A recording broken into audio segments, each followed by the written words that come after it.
tulong nito sa katawan niyo po? Ang dami nagawang tulong ng barley.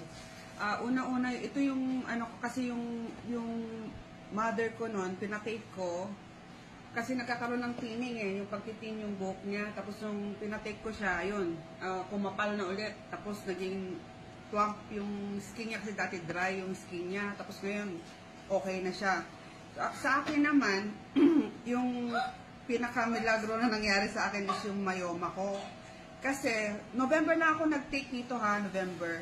Tapos yung myoma ko, yung sa result ng Trans-B ko, kasi laki na ng butil ng mais. So, medyo malaki-laki na yon.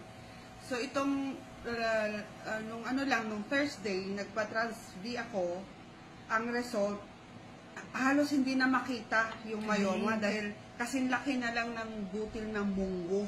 Yun ang sabi ng sonology. So, wala naman ako ibang tinake kundi ito lang. So, para sa akin, kaya lahat na siguro ng anak ko, kukuhaan ko ng package. At saka itong asawa ko mag-upgrade na rin kasi very effective. Hindi lang yan, hindi lang nakakatulong sa health, kundi pati sa health and wealth ang magandang nagdudulot dito. Kaya para sa akin, itong the best na nangyari sa amin.